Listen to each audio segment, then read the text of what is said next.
What's up guys, welcome back to my channel. Today I'm going to be talking with you about some of my favorite personal finance apps and tools and things that I use constantly all the time for years to help us get our money in order and improve our financial situation. These are all simple, free tools that I use on a weekly basis, and so I thought I would share them with you today. First one is Mint. I have been using Mint for a very long time. Mint is just an app that I have on my phone. You can log in on your computer through their website, but I generally don't. It's an app that I started using probably like 7 or 8 years ago, and it allows you to link all of your bank accounts and your assets through the app. And so it tells you not only what your net worth is, but also tracks all the transactions, and it has some like budgeting functionality and different stuff that you can do in it. So I use it for two things. One is just to kind of generally track our net worth. It's a little bit off because it pulls the Zillow value for our home and like the Kelley Blue Book value for our cars, and I think those values aren't exactly accurate. But other than that, it does a pretty good job of tracking where our net worth is at. And the other thing that I really like it for is for your credit score monitoring. So once a week, it'll do an update on your credit score. And so if there's anything fraudulent going on, it would catch that. And also it's just a good way to keep track of where your credit score is at. So for example, we had a hard pull on our credit from when we got our original mortgage, and then after a certain period of time, like that falls off your credit report. And so I saw that happen, and I saw our credit bump up when that happened. And the other thing I like about the credit score reporting is that if you like go into the app and like click on the credit section, it has the breakdown of like the different categories that affect your credit, the different factors that are used, and it'll tell you your score for each category. So, you know, on-time payments, credit usage, average age of your credit, total accounts, credit inquiries, and derogatory marks. So it'll tell you if you're good, excellent, poor, all that. And so I really like it because I can see if I want to improve my credit score, like what specifically I need to work on and what areas I'm strong in and what areas I'm weaker in. The next personal finance tool that I use all the time is the NerdWallet Compound Interest Calculator. I'm constantly trying to figure out how much we need to set aside in investments to accomplish our financial goals, and I'm constantly adjusting our strategy, and the NerdWallet Compound Interest Calculator is a great tool. I just use it all the time. All you do is like, let's say, you know, you have initial deposit of $500 because let's say you opened a Roth IRA and you put in $500 one month, and then you contribute $500 a month, and then let's say you're 30, so you have 35 years to invest and you get an average return of 8%.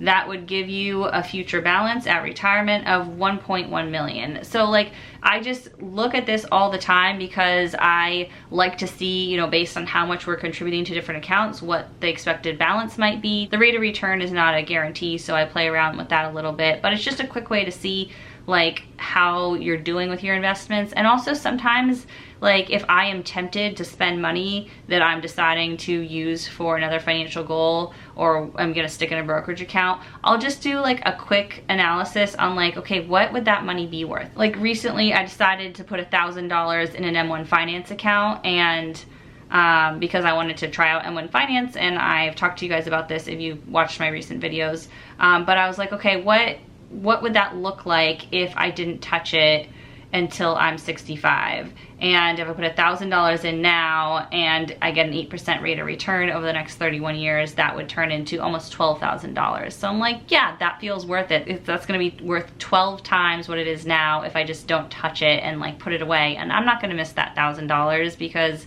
it's just like, I already have forgotten about it. It's like out of sight, out of mind. So I like doing that because I find it motivating when I'm like thinking about putting money in an investment account, even if it's not $1,000, even if it's like $100. Sometimes I'll just like play around with the numbers to see how much that money would be worth to future me, and I find that really motivating. If you do want to check out M1 Finance, which is the account I said I just put that $1,000 in, there is a link in my description, and if you use my link, you get $30 and I get $30 when you sign up for an account. So it's in the description for the video if you guys are interested in that. So yeah, NerdWallet's website actually has has a lot of good calculators on the website, but the compound interest one is the one I use all the time. Next, we've got my probably most used personal finance tool, and that is the Bankrate amortization schedule calculator. So sounds very complicated and fancy, but an amortization schedule is pretty straightforward. It just shows you how much of each of your payments is going towards interest versus principal for a debt that you're paying an equal amount to over time. So for example, whenever I am looking to refinance our student loans, which we've done 3 times now, I put in the current loan balance and the current interest rate, and then I get quotes for my new, student loan refinances, and I put in the new interest rate, and then I see how much interest I would save by doing the refinance to decide, is it worth my time and effort to refinance? So like when you open it, it has some numbers in here already. It says mortgage, but you can use this for anything. It's not just for mortgages. So if the mortgage or debt was $165,000 and you paid it over 30 years with an interest rate of 4.5%, that means your payments would be $836 a month, and over time $135,000 would be paid toward interest and $165,000 would be towards principal. For debts that you have a really long time, you're gonna pay a lot more in interest, and the sooner you pay them off, the less you pay in interest. But anyway, if you just hit here, show amortization schedule, it shows you how much of each payment is going towards principal and interest. So you can see for your first payment, only $217 is going towards principal and $618 is going towards interest. But then you scroll down a bunch to like 2035 and you see that like $401 is going towards principal versus $434 going towards interest, like when you're much further into the loan. So you can see like as the loan goes on how much is going towards principal and interest over time. And you can see when you're scheduled to hit certain milestones, like when are you gonna hit that $100,000 balance, or when are you gonna hit that $50,000 left to pay. And the other thing I like about the Bankrate amortization calculator is you can hit this add extra payments button, and you can add an extra amount that you put towards every single payment, or you can do a once a year extra payment, or you can do a one-time extra payment, and you can see how that would affect your payoff and the interest you're paying over time and all that. So I play around with this with our student loans. Like I say, okay,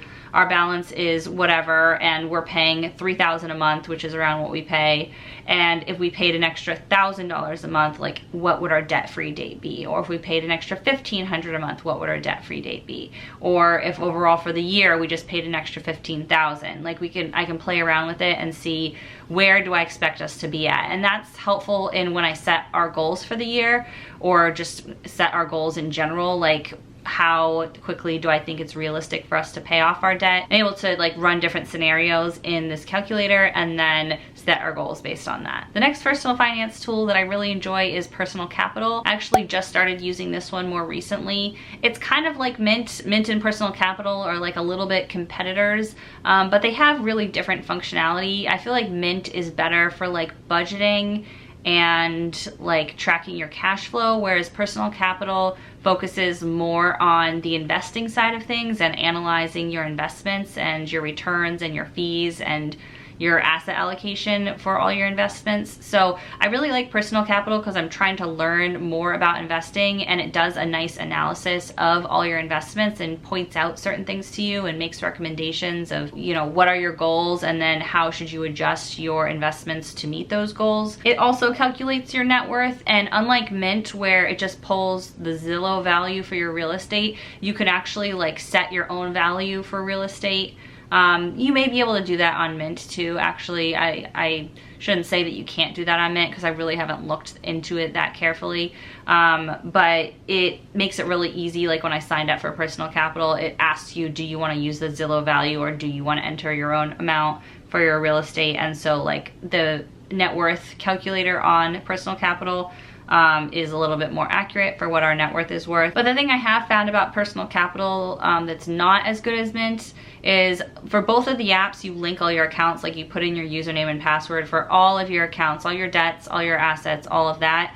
And Mint, I found, does a pretty good job of like not having connectivity issues with your accounts and keeping all the amounts up to date, because as your balances change, it needs to update.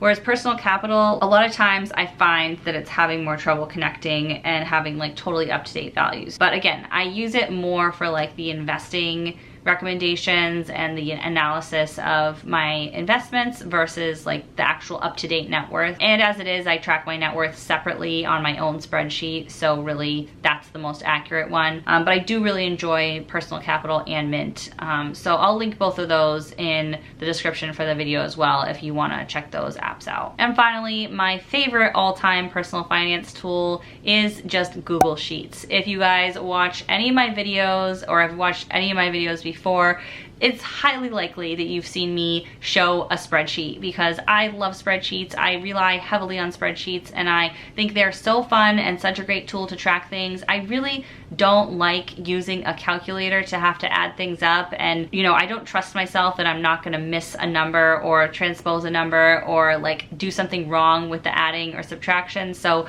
I love using spreadsheets with simple functions to just track everything personal finance related. I use a spreadsheet for our debt payoff tracking, I use a spreadsheet for our net worth tracking, and I use a spreadsheet for our budgeting and for our home equity tracking. Like, if there's a thing to track personal finance wise, I probably have a spreadsheet or I'm working on a spreadsheet for it. If you have any sort of basic knowledge of using Excel or Google Sheets, like, you can use Google Sheets too. All you need is a Gmail account and it's totally free, and you just, from the Google Drive, you open a new Google Sheet and just start putting in numbers and playing around with it. And I just think it's such a good skill to have. I know it's not something that comes naturally to everyone, but it is such a good tool to use, and it's been like such a game changer for us when we started putting a lot more of our financial information into Google Sheets. It just really helped us stay organized and get really clear on our goals and make sure we're staying on track with our goals. So that is it for today's video. If you guys have any other personal finance tools, apps,